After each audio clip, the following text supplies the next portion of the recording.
Hey guys. The Halo Effect has released a new video, new song. We're here to check it out. We all know how the last one went. Dark Tranquility 2.0. Instead of In Flames 2.0, and I was a little bit critical on the lack of a guitar solo there. So they failed successfully. They failed upwards. They failed successfully. Yeah, they failed upwards. Just like most politicians, they fail upwards. They were supposed, like, a lot of people thought they would be like In Flames 2.0, and then they weren't. But they were Dark Tranquility 2.0, and that's something I can live with. I still wasn't fully satisfied with the last track. You know, like the whole solo thing. I wanted a guitar solo. It wasn't there. You know, I wasn't fully satisfied. So let's see. But have you been listening to that song? It grew on me. No, the song is a great song. The song's an amazing song. And it's one of those tracks that the more you listen to it, the better it sounds. So, but I'm talking about like that first impression. Okay. That first impression. So let's hope this one. I'm hoping this one is like a home run right away. Yeah. That's what I'm hoping for. Are you ready? By the way, the name of the song is "Feel What I Believe." So, you ready for this? Yeah. Well, that was a strong yeah. Yeah! I'm ready for this. All right, let's do it.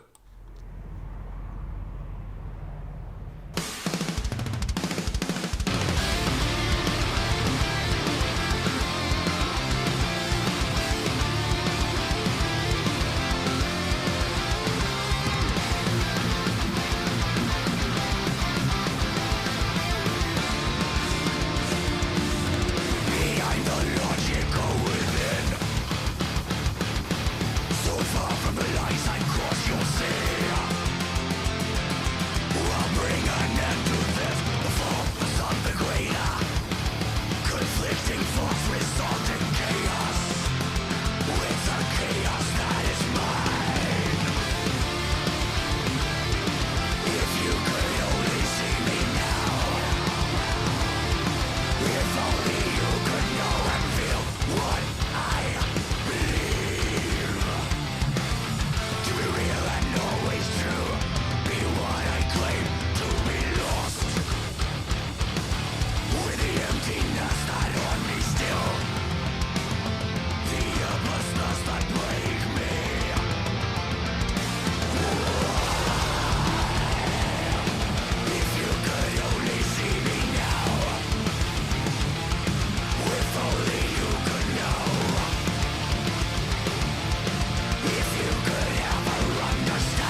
why didn't you start off with this one? That's what I gotta say. Why didn't you start off with this one? And I'm not saying the other one is not good, but this one. Why not start off with this? Whenever I hear his voice, fuck. Whenever I hear his voice, it just reminds me that he is Jesus. Definitely. That's when I see him. He's definitely Jesus. This guy can walk on water, and I don't mean when it's frozen. But whenever I hear his voice, it's just like it hits me again. It's like this guy is top 10, top 5 in the history of metal voices. 100%. To me, it carries a track. When you were talking about best metal vocalists, harsh vocals, like best in the business. Right now, I mean, it's hard to say all time because like there's been so many greats, but right now, if I'm putting a band together and I'm looking for a vocalist, I'm calling 2 people at the same time, hoping that one says yes. I hope we have the same. It's him and Tommy Janssen from Amorphous. I'm calling both of them at the same time. Actually, and I'm just hoping one says yes. For me, it's not Tommy. For me, it's him or Thomas. From Wolfhard? I love Thomas's voice. I know, but Thomas, good friend of mine, he's a brother from another Finnish mother, but he's more one-dimensional, and he knows that. And listen, what you see is what you get. With Tommy Janssen, you have the clean vocals where are absolutely phenomenal, and you get the harsh vocals. Harsh vocals here. Harsh vocals in... Oh, you're just talking... You don't care about versatility. You care about just one style, one delivery. Because versatility, you could always be lacking on one, but you make up with the other. That's usually a lot of metalcore bands end up having. A lot of metalcore bands, the harsh vocals are kind of ass, but the clean vocals is what saves it. So you're willing to sit through the harsh vocals to get to the clean, because they don't know how to do them yet. They're not really, they're not like polished. They're learning how to walk. Yeah, it's like a child learning how to walk, and then the clean vocals, and it's like a full-grown adult listen, down the road. I love Thomas. I think his harsh vocals are phenomenal, but he's more one-dimensional, and what you see is what you get. If I'm starting a band, and I need a vocalist, and that's where my starting point is, I'm calling those 2 guys. That's my 2 picks, because I just feel like they have such a unique tone, such a unique delivery, such a unique style that they stand out in a crowd. Like you can see them a mile away. Never mind finding Waldo, you can find them a mile away. So. That goes without saying. Now, I'm gonna get into this, and I'm gonna break this song down, and I want to get your feedback on all the different points that I want to make here. And I want to start off with the drums. All right, perhaps not the thing you were expecting. You're probably expecting me to start off with the guitars, but I'm throwing a curveball here. I want to start off with the drums. I thought the drums on this track were outstanding, and I'll tell you why. First of all, I like the foundation that they gave the track. They balanced out the track. They gave the track this solid groundwork that allows the song to be super melodic but still feel heavy at the same time. I know a lot of that is coming from the vocals because they have that heaviness to it, and they're also coming from the little bit of the chunkiness that the guitars have outside of the melodic portion. I know that. But the way the sound gets all nice compact in, the way the sound gets all filled in, a lot of that is coming from that really strong drum sound that the track has. And then the other aspect of the track that I love is that the track is doing, in my opinion, with its parameters, what the guitars are doing. Because the guitars, there's 2 avenues that the guitars are taking. There's the chunkiness and there's the melodic. Yeah. And the drums are doing the same thing. The drums have the heaviness, and then they have the splash of the cymbals that are the melodic side that flatten. One compresses the sound and the to other make one it big, gives like a ripple in the water, and the other one flattens it out, like spreads it out. Like if you're throwing a bucket of sand on the floor and you just throw it and you're spreading it out. For me, it's more skipping a stone in the water and watching the ripples. Okay, fair enough, but you're still spreading it. You're still spreading it. So I love that the drums are doing exactly the same thing you're getting from the guitars by grounding the sound, compacting the sound, giving it that thickness, that warmth, and then at the same time with the cymbals splashing so much throughout the entire track, they're flattening it at the same time. So you're getting this duality of sound constantly. You're getting it from the drums and you're getting it from the guitars. Now, what do you think about, before I go into the guitars, what are you thinking on the drums? Do you agree with me? I agree with you. I wholeheartedly agree with you. The drums in the song are what you say. They are a carry. I mean, they are the foundation of the track. The foundation of the track, yeah. I mean, there always will be the foundation of the track, but I think on this song, it's more noticeable. And this song is way more noticeable, and they do take that charge role in the track. You saying that about the guitars, it did hit my brain. The guitars. So now going into the guitars have this dual layer.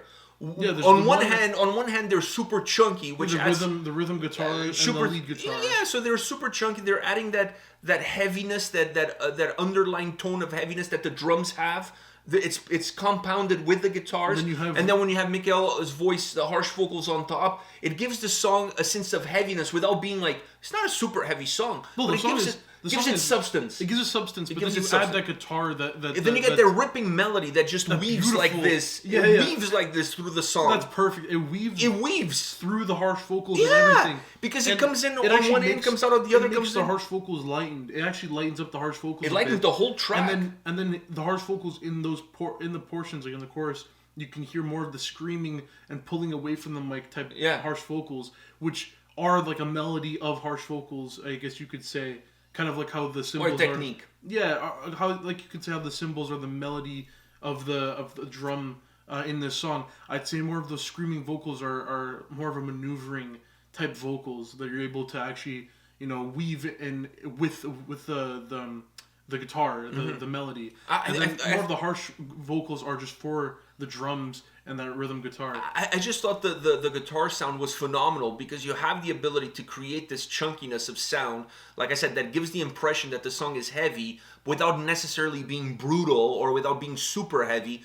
And then you have that melody that just weaves, and when the melody hits the track, it makes the song lighter. And at that point, the only thing that you feel like it's giving some substance to the track is the vocals. And then when that's the chorus right there. Yeah, and then when the melody goes away, when the song becomes predominantly thicker, the whole track becomes bigger. And it also becomes a little faster. A little bit faster. So the song, what that melody is doing is it contracting and expanding the track. So the track is like a heartbeat. It's in and out. It's pumping in and out. And constantly, from beginning all the way to the end, this is what's happening. And I thought that was phenomenal because you have that contrast of sounds intertwining, like crisscrossing. Yeah. You have it on the guitar side, which is perhaps a little bit more predominant. It's easier to grasp. It's easy to understand what's happening because you can hear it better. It's better defined. But you're having exactly the same thing happening with the drums. Just it's coming in a different way. It's been done in a different way.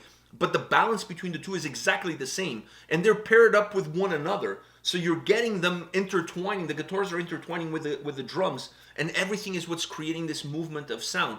And in the middle of all of that, you have the bass.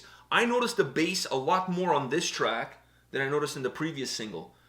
There's some spots on this track that you could really hear the thumping of the bass pumping in. And in my opinion, it kind of helps glue the whole thing together. It gives it some consistency. So when you have this crisscrossing of sound and when you have this expanding and contracting, the bass kind of doesn't allow it to go too far off. It kind of keeps everything like close together. It keeps everything moving.